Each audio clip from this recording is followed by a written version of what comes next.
Hello, everyone, and thank you all so much for joining. My name is John, and I am a gap year consultant here at EF Gap Year. And today I'm thrilled to be joined by U.S. News and World Reporter Cole Claybourn to talk all things college and gap years. In his journalism, Cole specializes specifically on the transition from high school to college. He's written many topics such as study tips for college bound teens, along with the top colleges and universities across the United States, guides to college admissions, financial planning resources, and more. He really has incredible expertise and insight on this topic. So tonight, we're going to start with some quick intros from Cole and I, and then speak about who we are as an organization here at EF Gap Year. From there, we're then going to jump into a conversation with Cole, ultimately going to talk through essential tips, common challenges, and just valuable resources to help make your college journey or gap year a smooth and successful one. So that being said, my name is John, and I actually am an alumni of this program myself. I did a gap semester back in 2018, so you can date me a little bit there. I also now work with the EF Gap Year admissions team. So if it isn't obvious enough, I was so impacted by my own gap year and the culture and energy of EF that I accepted a position working with them full time directly after graduating college. I also am a board member within the Gap Year Association as well. So Cole, would love to throw it your way to share a little intro of who you are as well. And of course, we're going to dig into much more of this as we jump into the conversation. Yeah, thank you so much for inviting me to join this webinar tonight. My name is Cole Claybourn, and I've been with U.S. News and World Report for a little over 2 years. Prior to that, I was a high school teacher, taught for 5 years as a high school English and journalism teacher. And then before that was in journalism. So I've gone back and forth between being in the classroom and being in the newsroom. And this has been a really fun experience to cover education after being in the classroom and seeing students who have gone through that transition from high school to college and witnessing it from that perspective as a teacher, and then now being able to give advice through stories like this. I'm based in Bowling Green, Kentucky, which is actually where I went to college as well, at Western Kentucky University. I'm from Indiana originally, and have lived in this part of the country for my entire life pretty much, and excited to talk with you tonight and hopefully share some valuable tips to parents and students that are tuning in. Thank you so much for that, Cole. And again, just before we dive into this discussion, going to give you all some context on who we are here at EF, why we do what we do with these gap year programs, how it all works, the different programs we offer. We're going to run through a few slides with you to start to give you a nice high level overview, and then we'll dive into that Q&A portion. And for anyone who wants super specific detailed information about our programs and the enrollment process, please schedule any time with your gap year consultant to have that one-on-one consultation. They are the experts there to help you more deeply understand this, and they probably have reached out to you to invite you here, or they will be following up with you right after this conversation as well. So thank you again, Cole, and just want to give everyone here some context.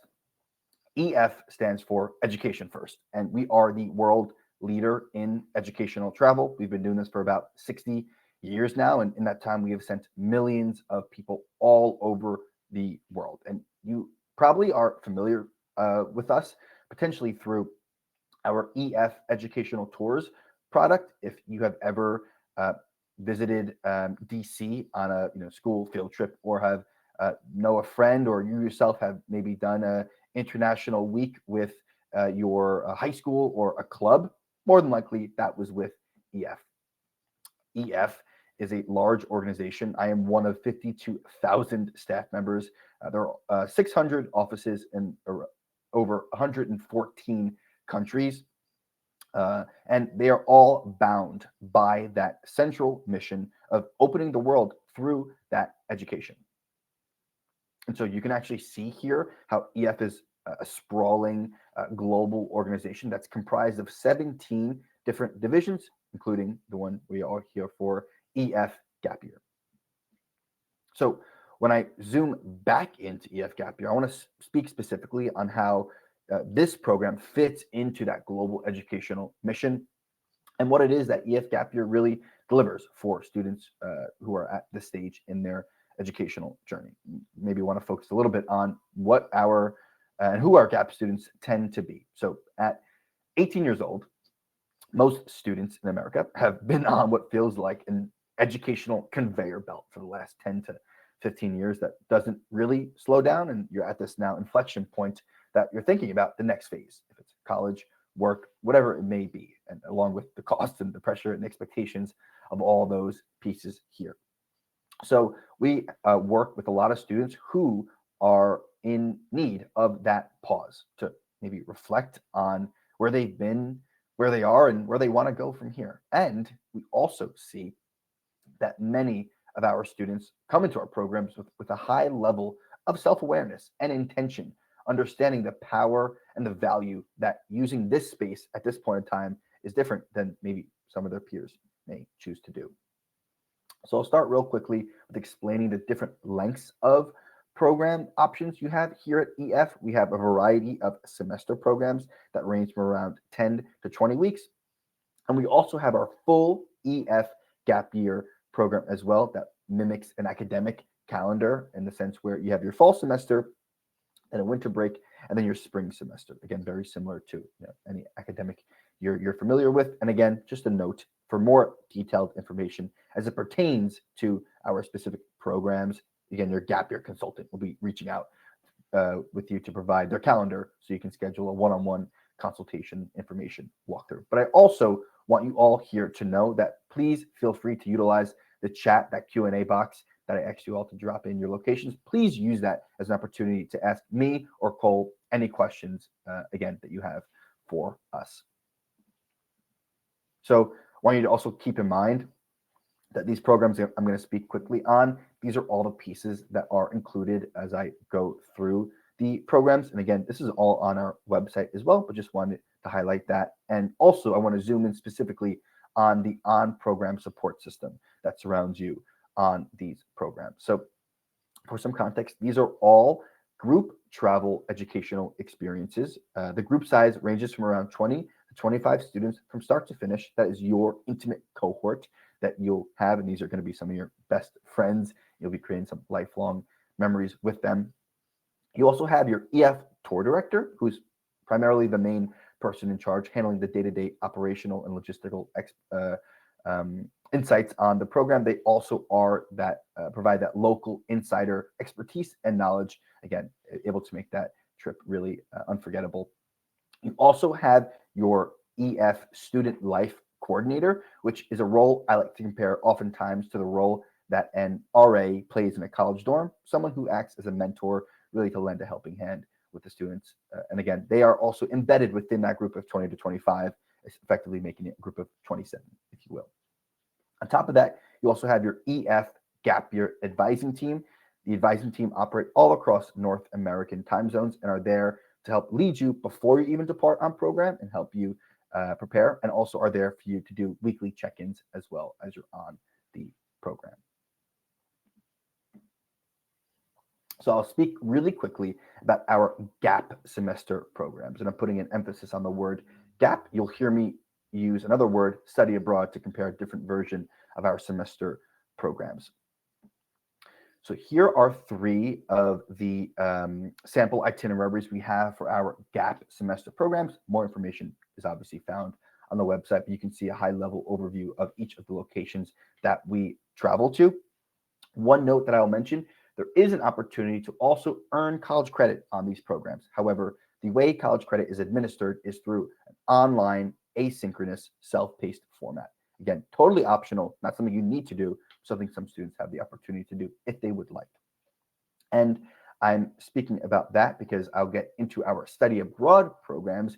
And when I say study abroad, this will look a little bit more of a traditional study abroad programming experience that you may or may not be familiar with. So those gap semesters, you saw the very dynamic itineraries they have in each one of the locations. The study abroad programs are a little bit more steady or stable, where you're in one city for the duration of time and you can see the different options and opportunities that are available. One note, one piece on the study abroad programs is college credit is not optional. This is actually a very academic program. And the way college credit is administered are through traditional in-person classroom experiences with the professor and classmates, things you are probably very familiar with. Here is a quick snapshot of all the locations that we travel to. Again, the website or your gap year consultant will be able to give you much more detailed information as it pertains to the program.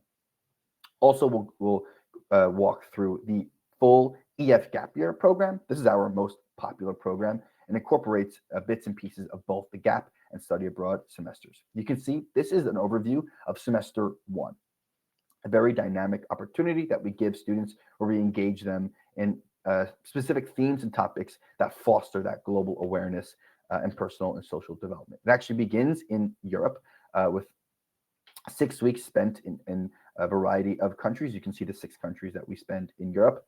Immediately after the 6 weeks in Europe, we actually transition immediately into 3 weeks in Australia, again, doing a lot of culturally immersive activities, followed by 3 weeks in Thailand. So it's 1 semester, 3 continents, 8 different countries. Again, a very dynamic first semester designed to give students a wide range of experiences. Then you have your winter break, which is about a month and a half. Then we fly the students back out for semester 2. And you can see semester 2 gets a lot more personalized. You actually have 2 options on what you would like your second semester to look like. Option 1 is doing an international internship that would be based in Stockholm. Option 2 is actually doing an immersive language learning semester in one of the locations of your choosing. So to understand the flow dynamic itinerary for the first semester, take what you've learned in semester 1 and now apply it to the semester of your choosing for the second semester of your full gap year.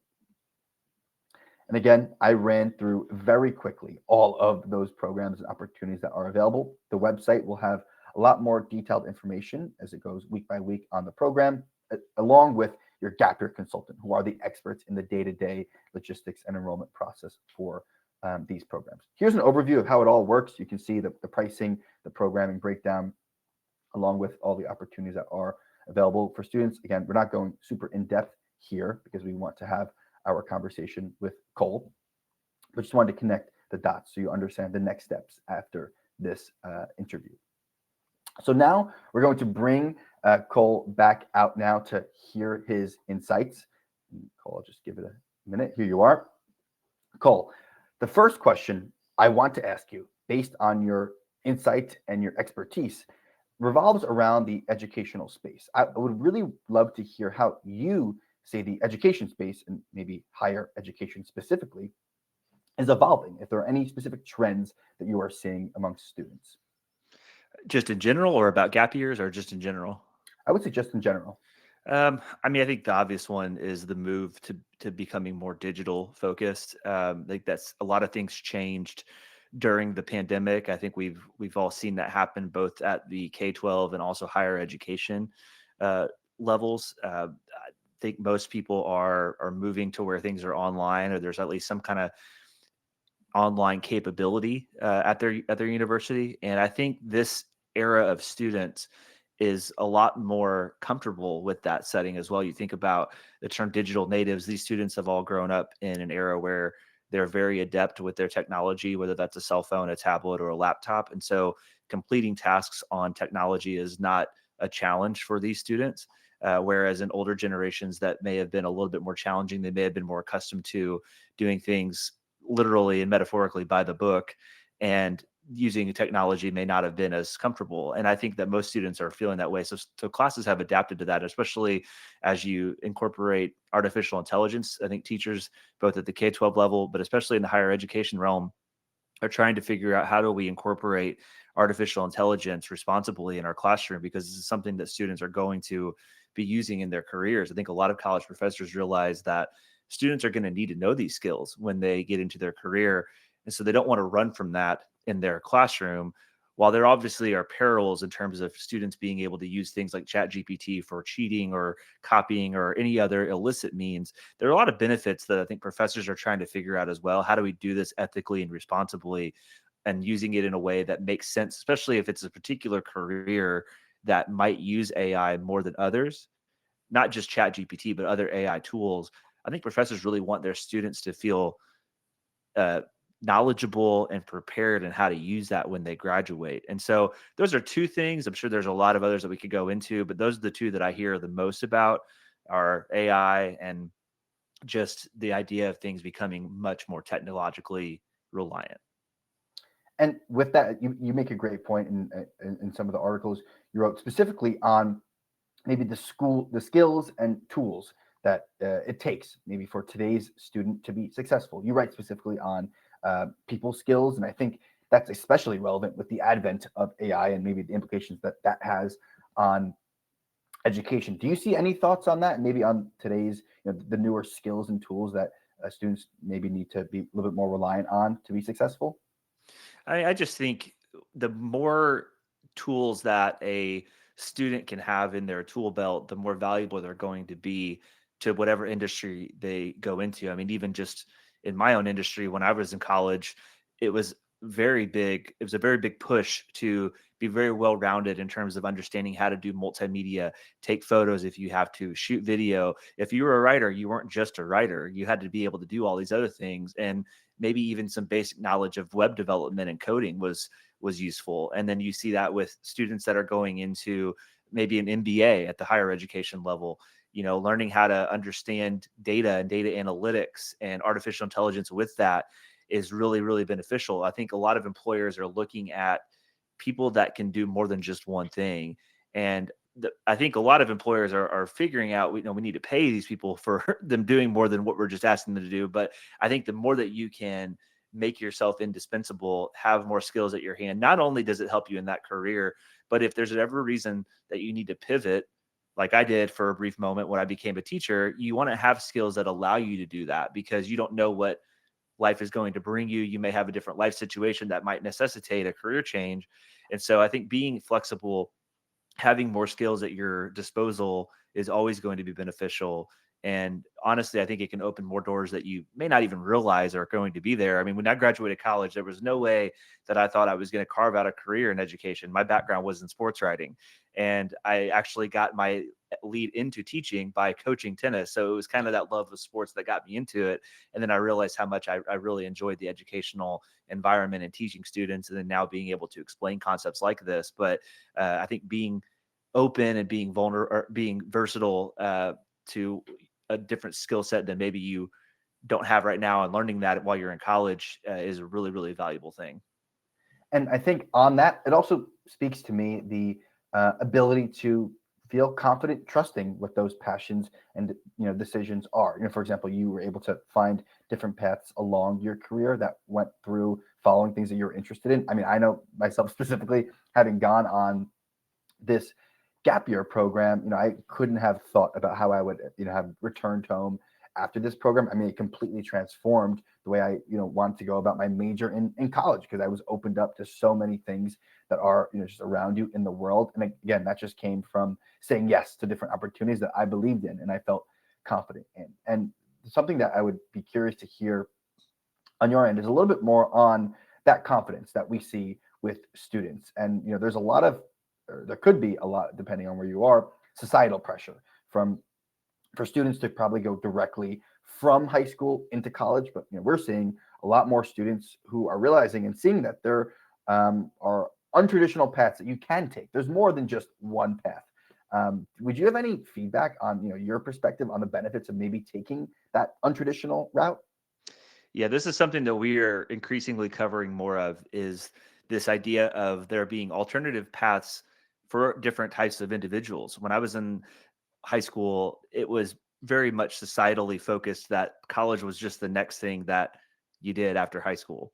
And if you didn't do that, or if you took a gap year, you were kind of seen as strange and people didn't understand why. And I think there was this sort of idea that if you took a gap year, it was because you were just clueless and you didn't have a plan for the next step. That was kind of the assumption, which we know now is not necessarily the case. For some students, that might be the case, but the best gap years are ones that are spent with a purpose, which we can get into later. But societally and anecdotally, I noticed this in the classroom that students really were starting to be more welcome and accepting of the idea that college just might not be for them, and that's okay. And if college for them means a 1 year program or a 2 year trade program rather than going to a 4 year college, that's okay. And parents are starting to encourage that more because students are realizing that they can actually carve out a really good career, make good money without putting themselves in a lot of debt and still do what they have to do.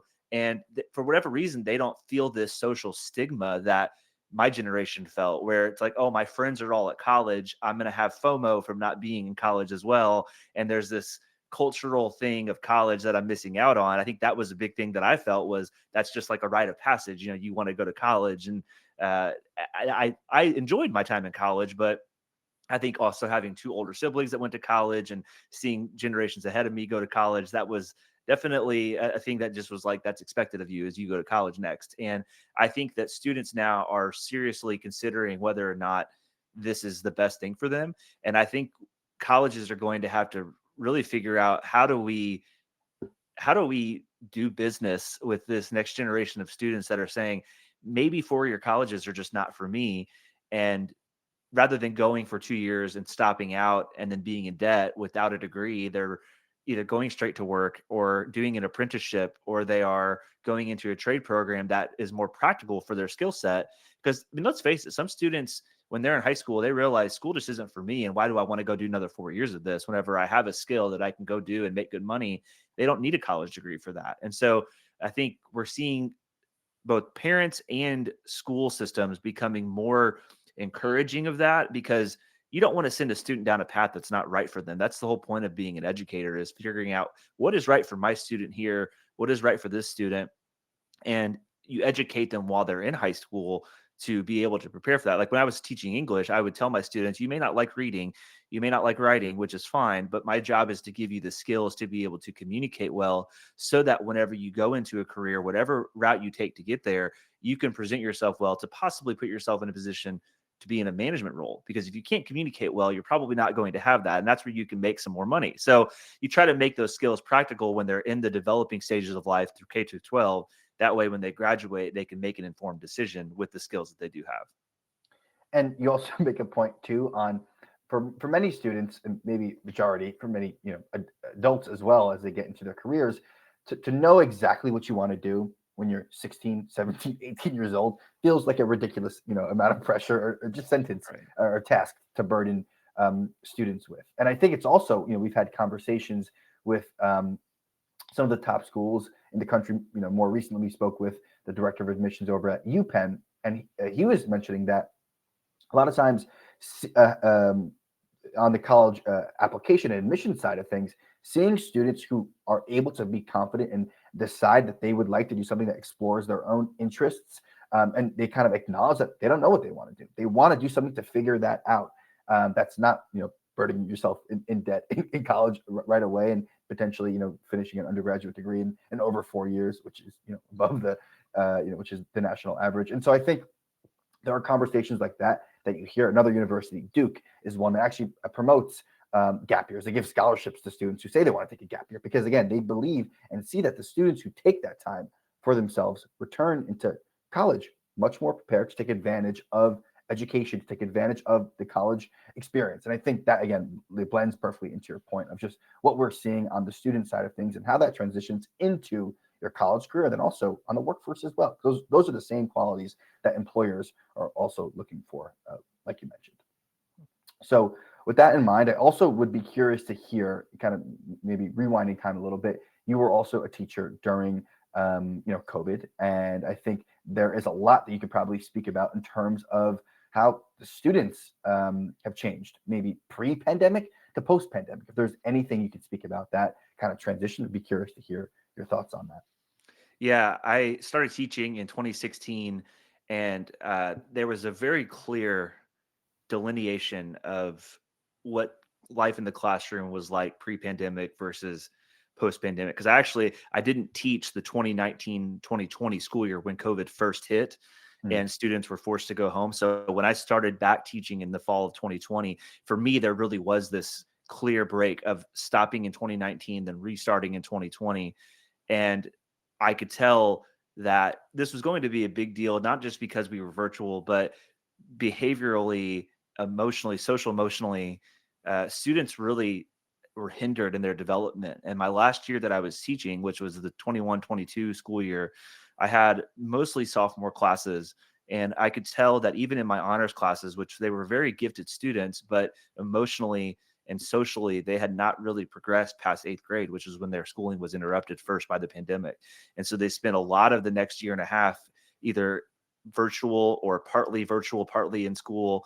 And then when you were in school, you had to be separated and wearing a mask, and it just was not their normal environment. And even for teachers, it was really difficult because you couldn't do some things that you're used to. We were having to clean the desks off after every class period. It just was a lot of, little things that made the environment feel weird. And that's all of those could be a distraction in the classroom.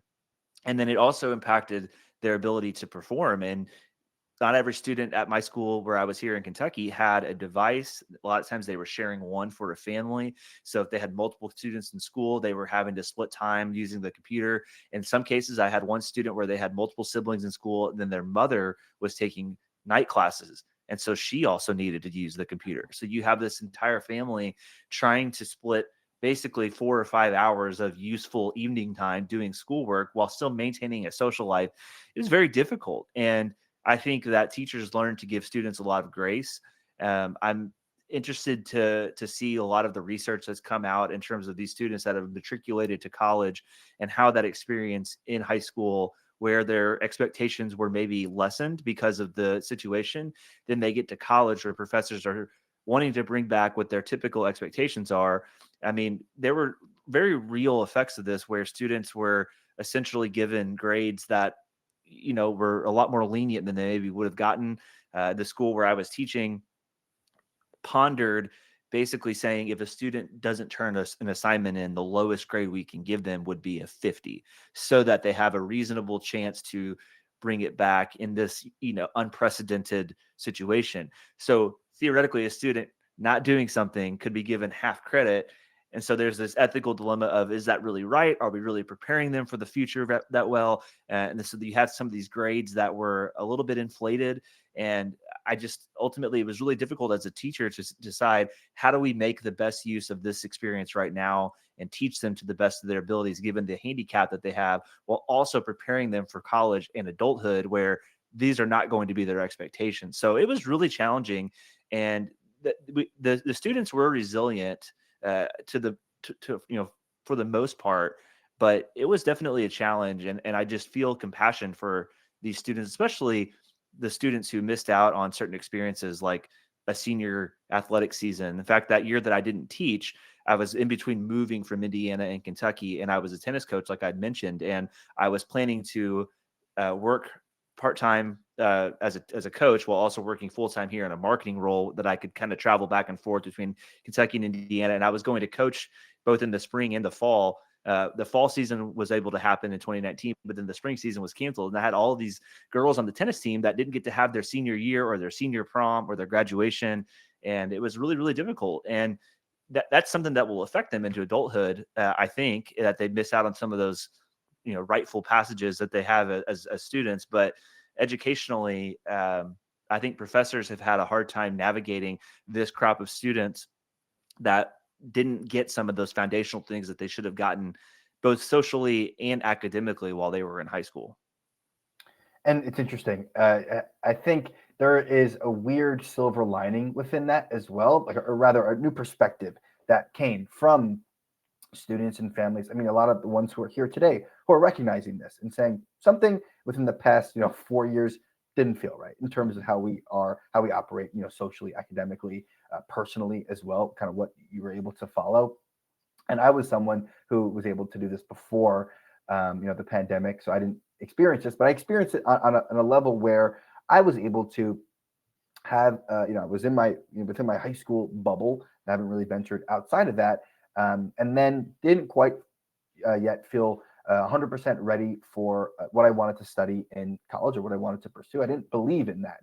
Nothing really felt like it clicked yet. So I went on this gap year program again through recommendations, actually through my own guidance counselors and parents as well, kind of explain that there are other paths. And what I think is interesting is, having had navigated, a lot of different, worldly cultures and customs and languages, having had done that for an immersive semester, then going into college, I mean, college felt like a piece of cake. I mean, if I could be able to navigate kind of the world as a 18-year-old doing that then in college with professors in a traditional academic format felt like something that was much more doable or uh, much more exciting for me as well. I kind of recognize that privilege of education in in that experience versus going through the motions and just trying to pick up things where I don't really believe in what I'm pursuing. So I don't know. I think we're speaking the same language here, but I think a lot of interesting themes that you had mentioned on that, and something that I kind of wanted to walk through, in that perspective, also kind of what you do now with U.S. News and World Report is maybe on some of the things that you're recognizing, like a newer wave of schools or rather students and colleges are recognizing in their students. Are there any tips or insight you could probably give on maybe the college admissions side, or any tips for like an incoming freshman or a post, a senior who is going through their college applications and maybe waiting for acceptances? With that in mind. Man, there are so many things I could offer here. I think the biggest thing that tend to focus on when I have conversations with people about college admissions, and my context is just referencing when I was a high school student and I was going through this process. There's so many things that I've learned just through my own reporting that I wish I had known then, that I wish somebody had told me. And so that's ultimately what we try to do at US News, is offer that content and that information that parents and students maybe not even are aware of or are thinking about, or just covering trends and things like that. One of the biggest pieces of advice that I would offer students right now is to apply to as many scholarships as you possibly can, even the ones that you think that you are not qualified for. Because I was under the impression when I was a student that I had to be a 4.0 stellar student to qualify for any scholarship. And that is just simply not true. There are so many scholarships that are awarded to students that have average grades. They're awarded based on their demographics. There are actually some, and I've written a story about this, that are awarded based on somebody's hobbies. You might have a really interesting hobby that you don't even know until you research it. There might be money out there specifically for you. There are so many niche scholarships, and there's websites that do a really good job of curating this. Some you have to pay for, some are free. There are scholarship consultants that if you really want to work with somebody that badly, they can help you navigate it. But I would encourage students and parents to do this with them, to really take time to investigate scholarships that are applicable to you, both from the school, local communities. In fact, there's a lot of money that is sitting there in your local community from organizations that you maybe aren't even aware that they offer. Even $500, $200, something like that can really go a long way if you add it up. And as somebody who's 35 years old, still paying off student loans, that is one thing that I wish that I had done better, was applying to scholarships that I didn't realize actually probably applied to me. And I just thought, well, I don't have a 4.0. That's just not for me. I could not have been more wrong. And so there's parents and students that are listening to this, that you might have been the same kind of student as I was, where, you got a good amount of A's, but maybe some B's, some C's mixed in here, especially in math courses. We won't talk about that, but that's why I'm writing and not doing math or science. But, there's things that are available for you. And it could be even some society that you're a part of, or maybe at your church or a local organization you're a part of. There might be, or even just certain, like I said, hobbies that you have. There's organizations that are looking for people that are going into a certain career or wanting to do a certain hobby. They want to give you some money to pursue that while you're in college. And so really, really take time to do research. Don't shortchange yourself on that, because when you're an adult and you look back and you say, man, I got my college paid for through this, you're going to really appreciate that you did that. And so that is probably the number one thing, not just because it's something that I wish I'd done, but it really can save you so many headaches down the road whenever you're an adult. Think about whenever you get it to be an adult, you're going to want to buy a house, you're going to want to buy a car, you might want to start a company. Any money that you can have that is not earmarked for debt as an adult is going to be super beneficial. And so anything that you can look for whenever you're 18 years old, 17 years old, that you can prepare for that down the road. Because I know 17, 18 years old, being in your 30s and 40s feels so far away, but it'll catch up to you before you know it. And you'll wish that you had done this stuff way back then. And so that is the biggest thing that I will tell my kids whenever I have kids and they're going through high school. But I would tell any student and parent right now to really take time to investigate scholarships. I think that's great insight there, and I think it's also things a lot of students don't know is that that same scholarship money is out there also for gap year programs as well. As it for students wanting to do those things that they're passionate about as well. And those same resources, like you said, a lot of websites do a great job of kind of creating that list and publishing that info for students, because again, they want you to pursue those interests, like you said. Mhm. More on kind of or were you going to say another I was piece? gonna say we have a scholarship database on U.S. News that Mm, are linked in a lot of our scholarship articles. We've really gone through and tried to make it easy for consumers to find that stuff. So that's what we do is we try to make things easy for consumers, parents, and so if they read any of our scholarship articles, you're probably going to find a link to our scholarship database, and that curates a lot of different scholarships as well, and you can find things that match for you, and so it's a really good tool that I wanted to make sure I mentioned that as well. yeah, appreciate that shout out there. On more of the note for like preparing for post high school, are there any is there any insight you would give to students, families here that are discerning if they are actually ready for college? Any advice for current students going through that college process? Yeah, I think I've written an article about this. It basically is how to determine if you're ready for college. But it's a really important discussion to have because, uh, and yes, I see the question here. If you go to U.S. News and find any of our scholarship articles, we've gone through and updated those. The person was asking where do we find Mhm. the database. You'll see it linked on any of our articles that are recently published about scholarships. And so if you go to the education tab, you can find college advice. There's an all college advice button on there. And then there's also, I believe, there might be a button just for scholarships. I'd have to look, but you should be able to find it. If not, they can email me, cclaybourn@usnews.com. I'd be happy to help you find that. But remind me, you asked a question and I was starting to answer it, and then I totally got sidetracked. Yes, no, appreciate that clarity you gave there. I was asking specifically on maybe the students who are discerning if they should know if they feel ready for college. Any tips for those students going through that college process? Yeah, I would say that really think about what is it that you're going to college for? Are you wanting to go for the experience and the fun? And are you wanting to go to a big school because you want to go to the football games and tailgate? Or do you have an actual plan? Even if you don't have a major decided, do you have a plan? And I think the other part of that is, do I have a plan for how I'm going to pay for this? Am I going to use loans? Am I going to find scholarships? Are my parents or family going to help me? A lot of times parents have set up a 529 plan, or they've set up some other sort of college savings plan.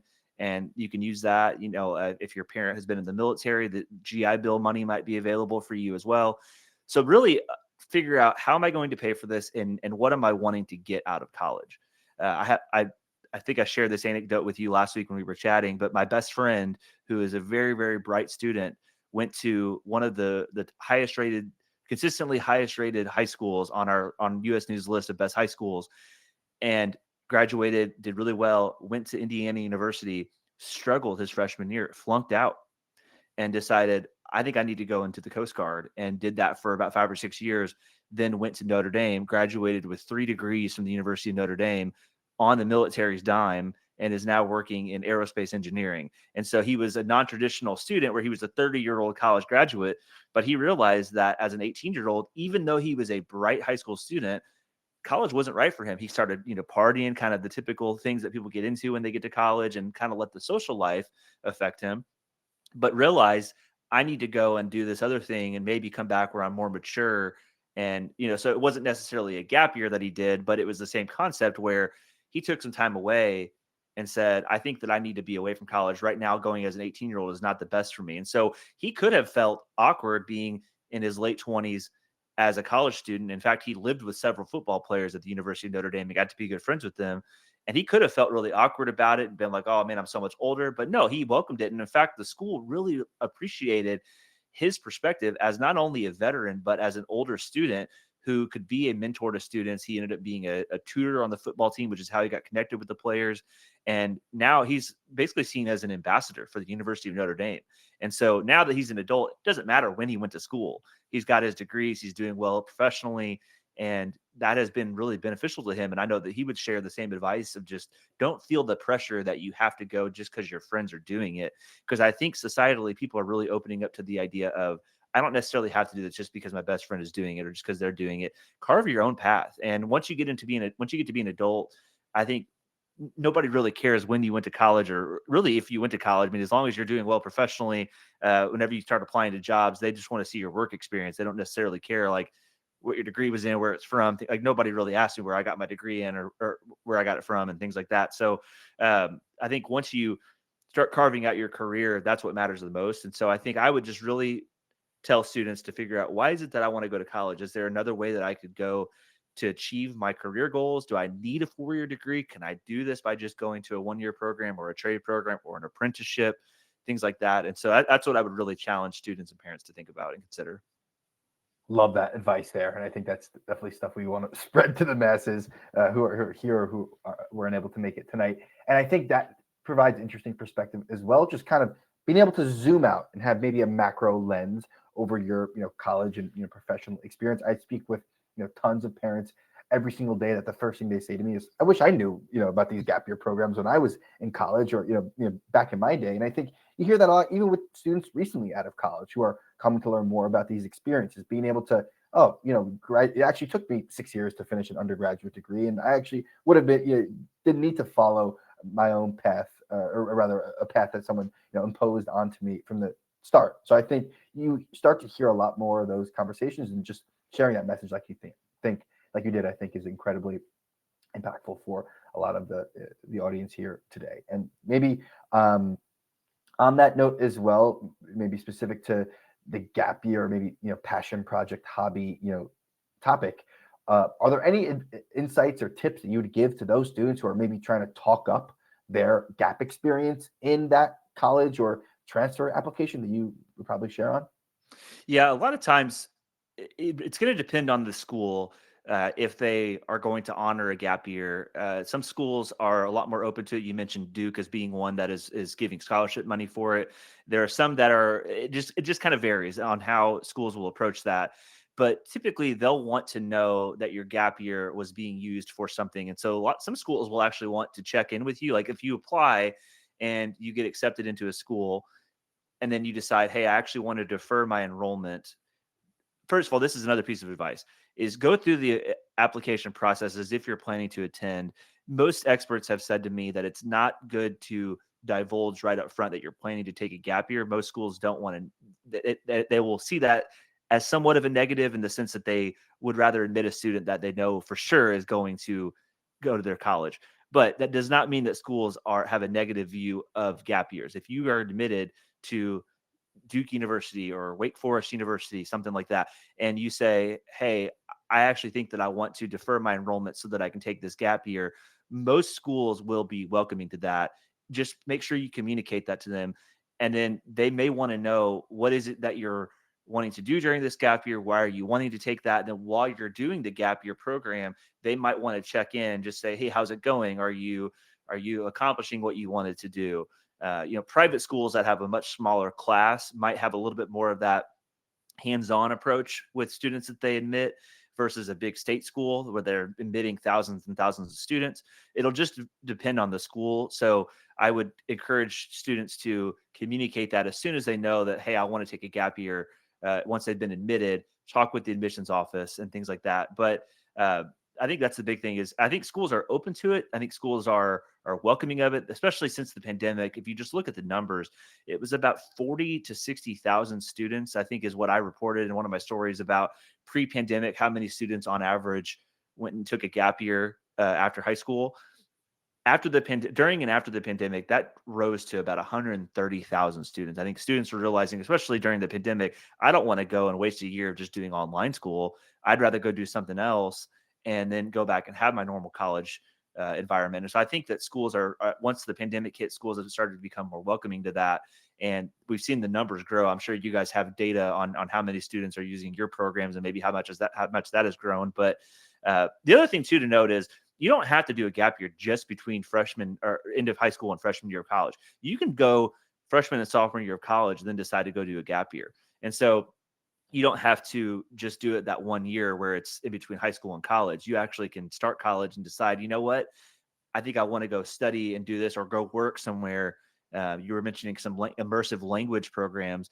I'm jealous. I'd love to go to Rome and immerse myself in the Roman culture and eat good Italian food and learn the Italian language for a year. That'd be really cool. And so when I worked in journalism in college, I had a lot of photography students that at Western Kentucky that were super, super talented. They would basically stop for an entire year and they would go freelance for the New York Times, or they'd go work for the Washington Post or somewhere like that. Then they'd come back, and a lot of them didn't graduate till the time they were 23, 24 years old. And they just realized that, hey, I can go take a year and get this practical experience. I mean, a gap year can provide the same thing. So you don't have to do it just between high school and college. You can actually do it while you've already started college, and then go do that and then come back. And then you might have more perspective as an older junior or an older senior, and you have this world experience like you mentioned was your case. So different options are available for students. And I love that you bring that up, because that is a big demographic of students that we work with, students after their freshman year who say, oh, actually, I maybe could have rushed into this, or I'm not loving my major. Students after their sophomore year who now it's time to declare your major and you don't know exactly what you want to do. We also see students after they graduate, and maybe they want to take a gap year before they enter the next 40 years of the workforce, maybe before they start graduate school, if that's their case. A lot of students who use these gap year programs that are custom to them, that reflect their own goals and motivations. And you also had mentioned a piece on the college deferral process, and we work with this so intimately with students all the time, kind of on a day-to-day, specific for the universities and their own personal projects, and something that we just note. And we have a complete deferral guide and videos, kind of how to go about the gap year planning and college deferral process that happy to share with you. We also have deferral documents and letters, all the information that you need to go about the deferral process, because like you said, every university and school handles things a little bit differently. Some schools love to see that you have the gap year program. Some use it like a business that can guarantee that they have another seat for a future year, right? And because they know that a great percentage of students drop out after their freshman year. I mean, things like this that you wouldn't tend to know if you're just a normal student kind of applying to schools, that we again are here to provide you with that information just so you can make the best educated intentional decision for yourself and your goals. But with that being said, I think we have covered a lot here, a lot of great information that I'm super stoked everyone here in the audience was able to speak about. I haven't had a chance to look through the chats. Maybe I will refer to that right now. Yeah, there's a few questions that came in, so I'll let you guide us through Yes. those. Yes. So I see a question on if you think that you should apply for college before or after your gap year, and that's still, if that makes a difference. So a couple things that I just speak on that a little bit more intentionally is on a couple different paths that we see students do for their college decision and gap year planning, and how that process is integrated. So there's one path of you apply to colleges as you would normally do, wait until you receive your acceptances, and then once you have the acceptance, defer your acceptance for the following semester or year. That's path one. Path two is you can apply to colleges, defer as you normally would, and then during that gap year, you also could apply to more colleges and apply for more scholarships, and see if there's any different packages and things you've learned in your gap year that would potentially influence you to pursue a different major or school for that matter. That's another option. And again, there's another path, which is maybe not applying to colleges after you graduate, and using your gap year and that kind of beefed up resume, if you will, to start your application for colleges. Again, these are a little bit more reflective on like personal one-offs, but again, we're here to provide that insight. And again, another question on helpful to document what you're doing and what you're learning. And again, we have actually a letter template that we give students that kind of breaks down that documentation, as you said, because to your point, Cole, a lot of schools want to see what you're doing and why, and how that, and why you believe in what you're doing there. The first question, one of the things that I wanted to touch on with that, they asked if you should apply for college before or after your gap year. The typical advice that I've gotten from experts that I've talked to about this has been, like you said, to apply while you're still in high school before you take the gap year.